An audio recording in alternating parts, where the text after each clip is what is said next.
Hello everyone, welcome back to my channel. In today's video I'm going to show you how to delete Facebook page permanently. So first of all, open your Facebook apps, log in your Facebook page and then switch your Facebook page. Look at the right corner, tap onto three line. Before start the video, make sure to subscribe our channel and hit the bell icon for more updates. So let's get started. Click onto setting icon.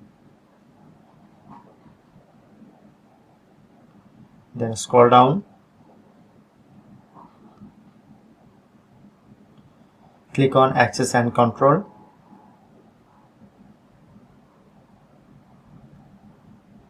click on, select the delete option, continue again, scroll down, press on continue and type here your main profile password. Click on to continue,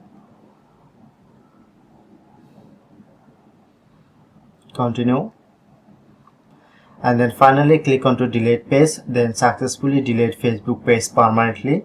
So that's how you can do it.